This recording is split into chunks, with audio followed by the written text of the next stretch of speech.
Happy December 31st, everyone. I'm Liam, and we are playing the 2024 quest calendar, The Leaf Riders of Wrenwood. Yesterday we had a bit of a reunion outside of Crownspire. All the characters from the start of the adventure are here. Wrathex is destroyed. The Seed of Life seems to be cleansed, and Wrenwood is on the mend. It would appear we have saved the land, and that is where we left things. So let's see what adventures on the calendar for us today. Drawing the Seed of Life from your satchel, its pleasant aura calms your senses, radiating a euphoric thrill of anticipation. It pulsates, brimming with potential, eager to sprout into the world and weave creation from its core. The moment to plant it has arrived. Wrenwood stands on the brink of salvation, and with the promise within this seed, prosperity shall blossom across its lands. Congratulations on completing this year's quest. As a reward, take this item with you for next year. It's the Seed of Life. It's an item. It goes in an item slot, +1 attack, +1 damage, +1 defense. This is the only item that can be carried forward to use in next year's campaign. There is no 2025 quest calendar, I believe, so hopefully 2026. Let's see. Use the remaining amber you've collected to boost its effectiveness. We've got 80 amber, so we get +3 health. Let's see. I'm just going to write it down here. +3 health. 2026. Okay. What's on the back of this page, I wonder? Sundial Games. And that. Wow. Okay. Well, we have one more thing to do. Ivy's personal emotional quest.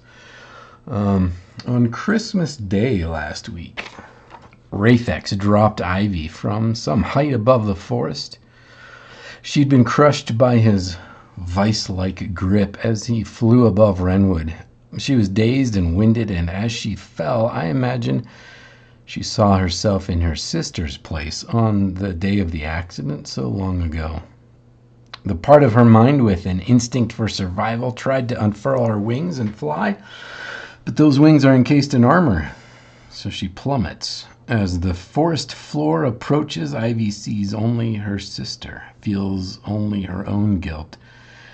She failed her sister, she has failed Wrenwood.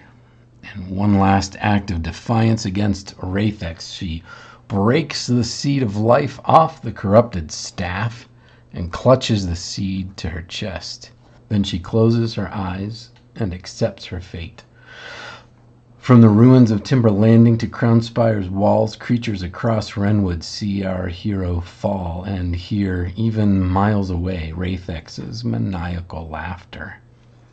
Ivy, tucked in a ball, crashes through the trees and slams into the forest floor. The world fades to black. The Seed of Life in Ivy's hand begins to glow.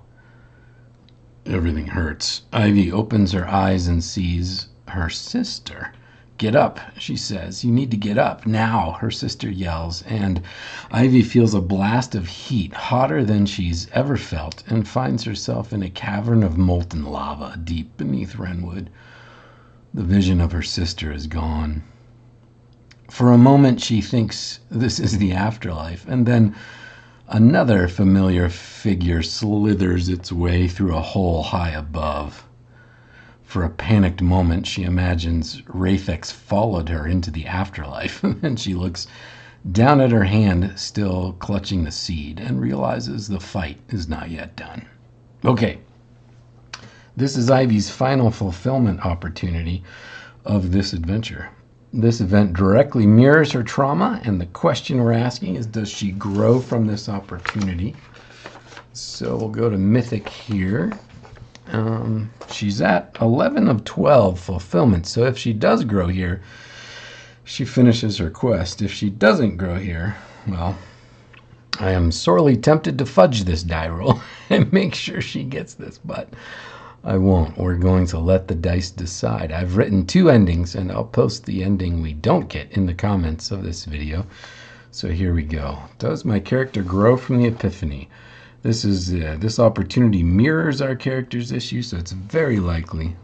So we are looking at this row here on the Oracle chart. Very likely we're going to roll 2d10, or our d100, I should say, and we get 97. That is not good.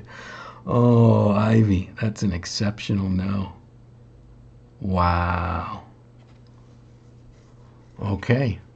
Well, Ivy climbs atop a hill outside of Crownspire and sees the land coming alive, free from Wraithex's curse. One by one, old friends join her in a silent, satisfied peace that few in this life ever fully experience. For the first time in her adult life, Ivy's spirit feels light. Her armor, though, feels heavy.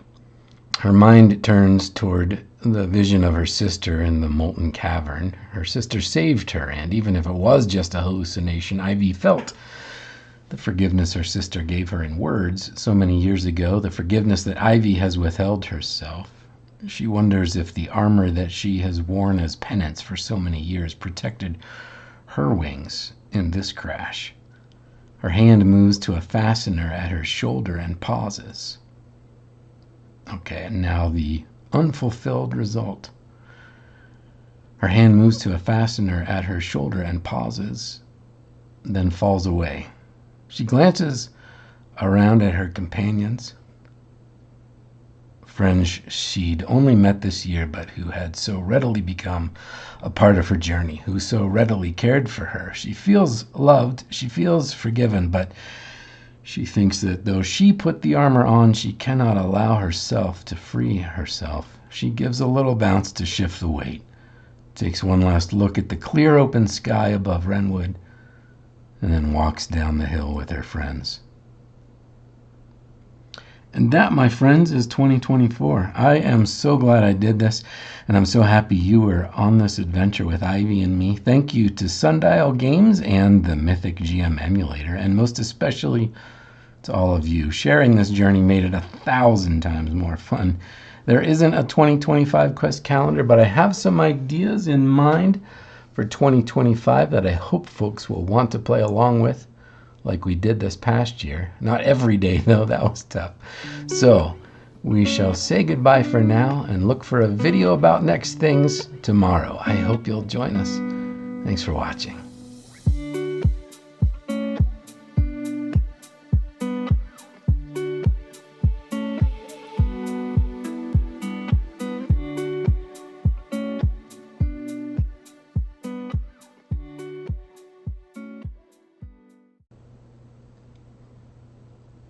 In a well-kept hut perched in a tree somewhere in the forests of Wrenwood, there is a clatter and the sound of pounding feet.